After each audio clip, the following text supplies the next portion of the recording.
Buying a used car? Avoid costly problems by checking a car's history. Get a report instantly by entering the reg on carvertical.com. Car Vertical report will pull up things like outstanding finance, previous accident damage, mileage discrepancies, recalls, and more. And rather excitingly, TGTV viewers will get 10% off just by clicking the special link in the pinned comment and in the description. It will automatically take you through and give you 10% off your report. It's super simple. Enter the reg, carvertical.com, and get your report before buying your next used car.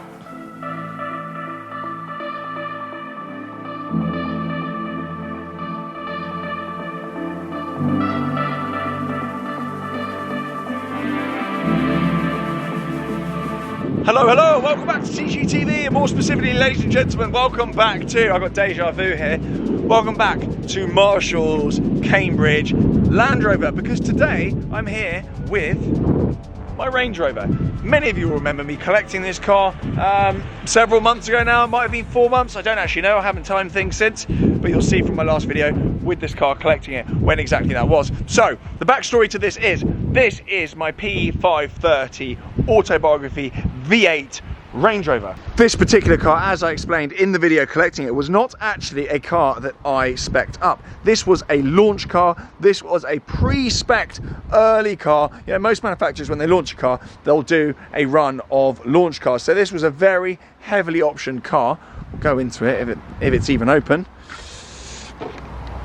No, it's not. There we go. Good. It's a very heavily optioned car. I've given the keys to the guys already. It's a very heavily optioned car. Autobiography, V8, full fat, massage seats, ventilated seats, big kind of central partition thing in the back with a screen. Everything you'd expect from an autobiography. And it's a V8 petrol. And it is not necessarily a spec that I would have gone for. It is a cash spec. It's got 22s. It rides unbelievably, but it's not a car that I ever intended holding onto.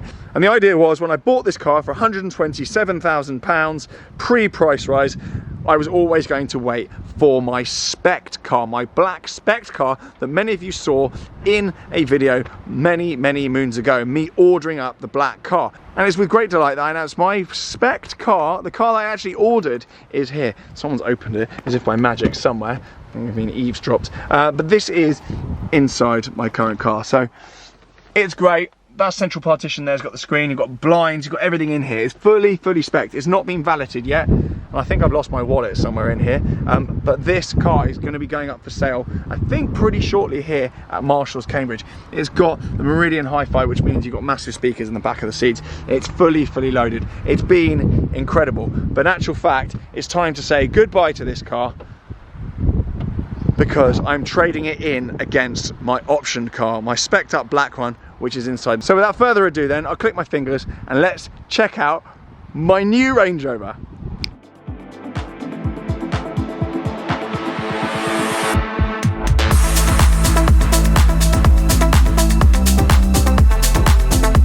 Here she is then. Do you know what? I actually love these in black, simply because the rear lights become invisible on the black cars. Let's show you round my spec then, because some of you will remember the video of me optioning this car, and I think this is almost a lesson in how to option a car without going over the top. So this is a relatively inexpensive spec. It's actually just an SE. It's not an HSE. It's not an autobiography. It's none of that nonsense. In fact, I'm not even sure it's an SE. So it's the D350. It is the diesel engine. It does about 36 miles to the gallon, apparently. We've got it in Santorini black, which is kind of metallic black color, which you can't really see here.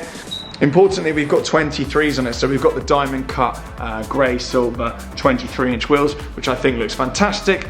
And we've also got the side markers here in silver, which kind of picks out that detail as well. And you'll see over on the front as well, the silver kind of details continue, which I really like. And I think when these are all blacked out with like the shadow pack and whatever, it kind of loses some of the really nice new design elements of the new car.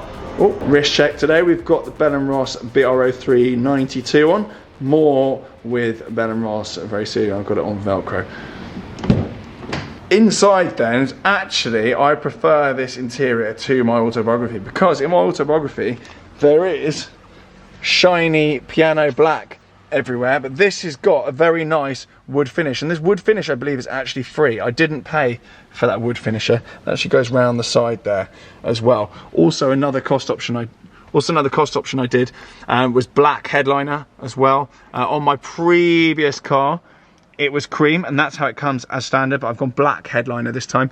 Got the sliding panoramic roof, same as the autobiography, big hi-fi, and that is about it in here. I didn't go mental on anything else. Central partition there on the seats, that is completely standard. No window blinds. Got down there staring at me wondering what on earth I'm up to.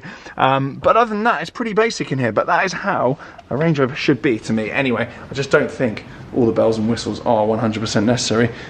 Around the back then, I don't think there's really anything to tell you guys other than I'm very happy with it. It is £109,000 spec'd up in this current guise, and that is about, I think, 5 grand's worth of extras on there. So I didn't go absolutely crazy. You can obviously go completely to town on these, but when I originally ordered this car, it was £104,000, 750. But that obviously went up to £109,000 because there's been price rises across the range. And little birdie tells me there is going to be more price rises to come. I mean, common sense would dictate there's going to be more price rises on these things as well. Demand is completely outstripping supply, and also inflation is going through the roof at every stage of the supply chain. So I think prices, base prices, retail prices will rise on these further to come. So yeah, they're really, really good news. Really good news, and I should be able to do a load of free motoring in it, but I'm just going to treat it basically like I treated my last car and my P400e before that. It's just going to basically be a dog van. So there we go. And I know that's going to annoy a lot of you, but at least I'm using this one. I don't use my supercars, but I use this. So here's the key then in the lovely little box. I remember this last time around. There's no elegant way of doing it. So we've got Dan bringing her out.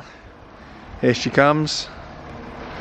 That just looks so much better in black. So much better.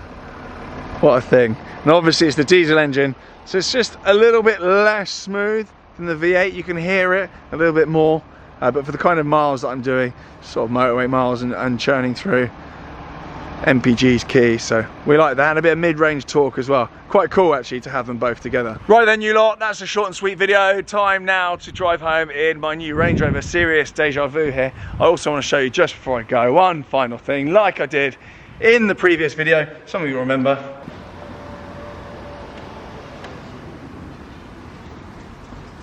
There we go. Wonderful stuff. Big up Ben. TGTV. I mean, you'd be able to see it better if I didn't have bogies in the lens of my camera, but yeah, that's sick. Apparently it's all relatively simple to do apart from the G. Apparently the G is a complete nightmare, so cheers Ben, appreciate that. For now then, thank you very much for watching. A huge thank you as always to Marshalls Cambridge. If you want any JLR products, give them a shout. They are very good eggs, particularly Dan here and Carrie when she's finished giving birth. I will see you all very, very soon. Bye.